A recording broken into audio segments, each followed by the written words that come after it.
Alright, hello everyone. Today we're going to be talking about thermal equilibrium a little bit more. So, thermal equilibrium occurs when two systems in thermal contact reach the same temperature and there's no net transfer of thermal energy between them. Okay, so imagine we have object A and object B. Now they represent two different systems, and in this case, they are in thermal contact with each other. So remember the different methods of heat transfer that we looked at? We looked at radiation, conduction, and convection. This is an example of conduction because they're both in physical contact with each other. So for them to be at thermal equilibrium, they have to have the same temperature. So if these ones are, let's actually say that they're not at thermal equilibrium yet. So this one, let's say that system A is at 10 degrees Celsius, and then system B is at 100 degrees Celsius. So in this situation, system B is going to have significantly more kinetic energy and thermal energy within the system. So we spoke about briefly in other videos how for higher temperature, it means that the particles within system B are going to be moving a lot faster. So they're speeding around because they have a higher kinetic energy. Remember, temperature is the average kinetic energy of the particles in the system. So if we have a higher temperature, it means that those particles are moving faster and faster.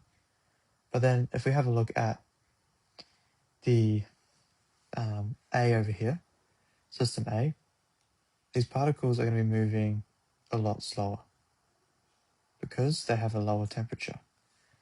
Just imagine the colder things are, the more they start to slow down, which makes sense because they have lower kinetic energy. Okay, but what happens when we put these two systems into contact? Well, these ones have particles that are moving really fast, system B. So these fast particles are actually going to start to collide with these slower particles here.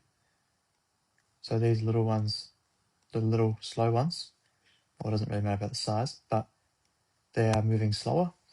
And then the kinetic energy will transfer, or the thermal energy will transfer from the hotter substance to the colder substance. So the net movement of thermal energy is from system B to system A. So let's go net movement of thermal energy. Now this movement, these collisions between the particles, will occur until eventually the two systems have the same temperature. So let's say that they have collided and now they're both at the same temperature. So let's say that the temperature is around 50 degrees Celsius. So 50 degrees Celsius is a new temperature for both of these systems here. So this system A is at 50 degrees Celsius and system B is at 50 degrees Celsius. Now, because they're at the same temperature, it means they're at thermal equilibrium, which means that there's actually no net movement of thermal energy. It means they're the same temperature. Okay. Now, this is related to thermodynamics because the 0th law of thermodynamics states that if two systems are each in thermal equilibrium with the third system, they are in thermal equilibrium with each other. So it means if we had another, let's go another system over here, and it's a bit smaller, but it doesn't matter too much. Let's say this is system B. Now, if we were looking at the zeroth law of thermodynamics,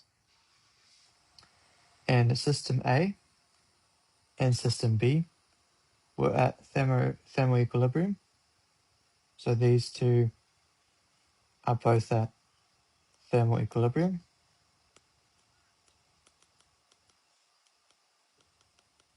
and B and C are also at thermal equilibrium, then that means that A and C are also at thermal equilibrium. So it also means that these two are thermal equilibrium. That's what the zeroth law of thermodynamics says. And also the